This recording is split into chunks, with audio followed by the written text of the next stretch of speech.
Hello, welcome to my channel. Imagine this. You wake up one morning. Next to her. She's everything you ever wanted. Her scent on your sheets, the shape of her legs wrapped around your life, the softness in her voice calling your name. You've won. You've done it. The forbidden truth. She's yours. But something starts to shift. She's colder now. Colder than yesterday. Colder than before you gave her everything. Her laughter feels rehearsed, her touch absent. Her eyes don't look at you anymore. They look through you. You feel it, don't you? The slow death of your masculinity, the subtle drain of your soul. And yet, when you bring it up, she tells you it's nothing, that you're imagining it, that maybe you're just too sensitive. But you're not imagining it. You're waking up to something terrifying, something most men will spend their whole lives denying. She doesn't love you the way you love her. And that's the forbidden truth women don't want you to understand. Because once you see it, you'll never see them the same again. Arthur Schopenhauer did. He saw through the veil. He stripped away the romance, the flowers, the fairy tales, and exposed something primal, raw, and ruthless hiding inside feminine desire. Women are by nature meant to be the instrument of the propagation of the species, he wrote. Everything in them is directed toward this end. To most men, this sounds offensive, cold. Understand it. Misogynistic even. But pause. Don't flinch. Don't dismiss it, understand it. Schopenhauer wasn't mocking women. He was mocking the delusion men carry. The illusion that she loves you for your soul, that she's loyal to your personality, that she's enchanted by your poetry, your thoughts, your purpose. She is loyal to something deeper, something older, something biological, and if you ignore it, you will become a slave to it. And this is where it gets darker, because the moment you understand what women are truly wired to want, you stop trying to impress them and start asking a more dangerous question. If she's not here for my soul, then what is she here for? Is it your status, your strength, your genes? Is it your ability to provide, protect, and dominate other men? Is it your usefulness? And what happens the moment you stop being useful? Do you really think she'll stay? This is the shadow Schopenhauer shined a light into. And why most women despised him for it. Not because he was wrong, but because he was too right. He forced men to confront what most are too weak to even consider. That romantic love, as we've been taught to believe in it, is a lie designed by nature to enslave the male spirit to reproductive necessity. And here's where Stoicism enters the battlefield. The Stoic does not hate women. He doesn't resent their nature. He studies it. He accepts it. And then he transcends it. Because only when you see clearly can you act freely. You want the love story, the myth, the dream. But the myth. You must ask yourself, is it real or is it just the bait? And if it's just the bait, who benefits from your blindness? Who profits from you giving her everything while she gives just enough to keep you addicted? Schopenhauer wanted you to wake up, not to hate, not to dominate, but to finally see the truth behind the mask. And the most terrifying part, the mask is so beautiful, you'd rather stay blind. The hidden problem and its psychological, philosophical roots. Why do so many men refuse to see it? Why do they double down on the delusion even as their hearts are breaking and their dignity is dissolving? Because the lie is comforting. Because the truth is devastating. You were raised to believe that love is sacred, that women are naturally nurturing, selfless, tender. beings who want to connect deeply with the soul of a man. You were told that if you're kind, vulnerable, and emotionally present, you will be chosen. That if you give her your heart, she'll protect it like something holy. But Schopenhauer stood in front of that fairy tale and shattered it with a single hammer blow. The man is the one who loves and the woman is the one who is loved. In that one sentence lies the entire asymmetry. Men fall in love with the idea of love. Women fall in love with what a man represents. This is the hidden mechanism, the unspoken truth, that most philosophy tiptoes around and most modern psychology refuses to admit. Her attraction to you is not about your essence. It's about your utility to her future. Schopenhauer believed that women are not moral creatures in the same sense men are. Not because they are evil, but because their biology doesn't reward truth. It rewards strategy.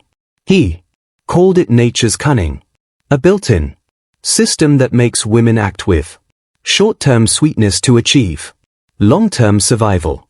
This isn't a condemnation. It's clarity. Because once you strip away your projections, the poetry, the fantasies, the Hollywood hypnosis, you begin to see her as she is, not cruel, not angelic, but pragmatic. She selects, she seduces, she attaches only to what can secure her position. Her emotions aren't fixed. They are fluid, adapting to status, social proof, and male power. And her loyalty, it lasts exactly as long as your value does. Modern psychology backs this up, though. In softer words, evolutionary biologists like David Buss have shown that women are hypergamous by default. They seek upward mobility in mating.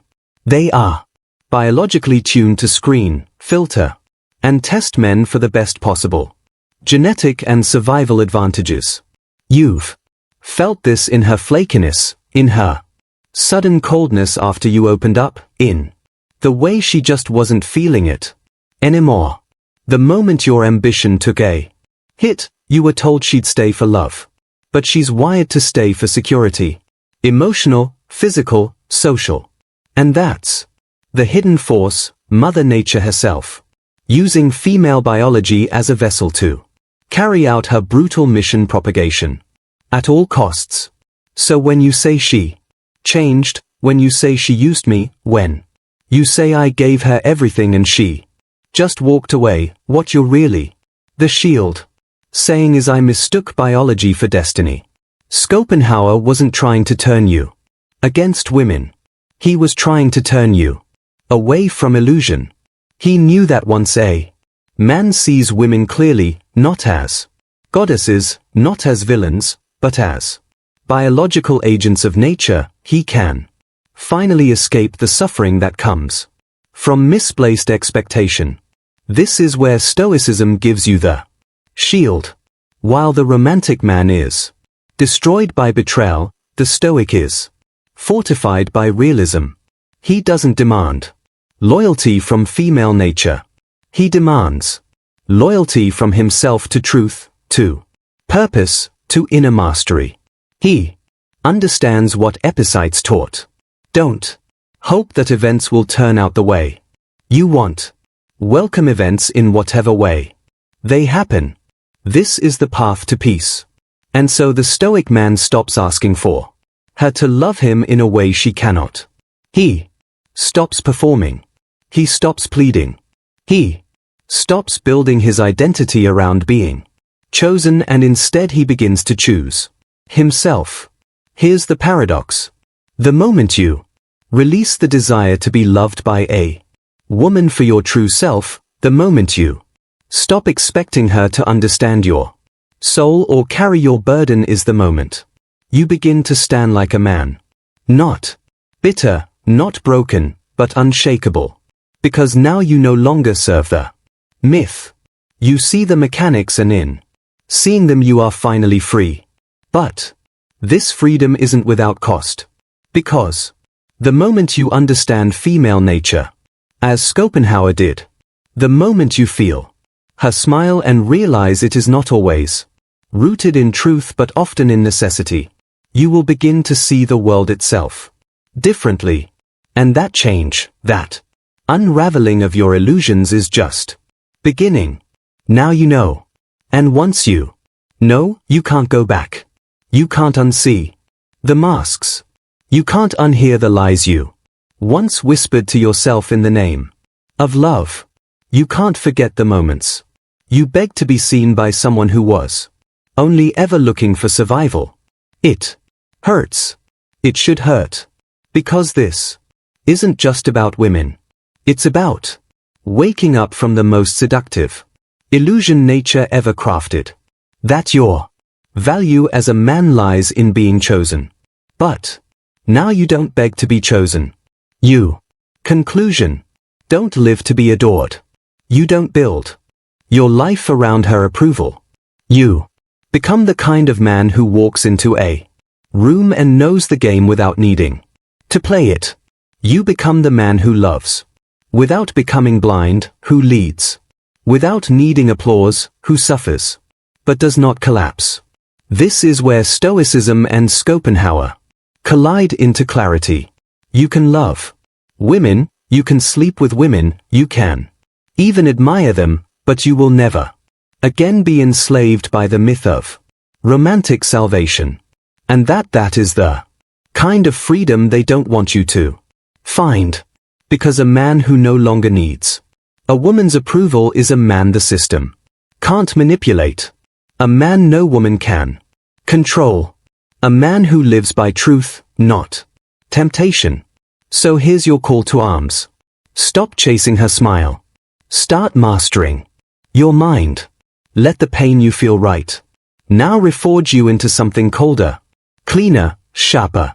If this video made your chest ache, if something inside you feels broken, but also alive for the first time, leave a comment below with the words, "I see now." Not for validation, but as a signal to yourself that your days of begging, chasing, and pretending are over.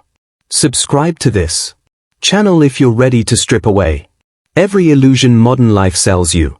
Because this isn't about hating women. It's about seeing clearly and choosing power over fantasy.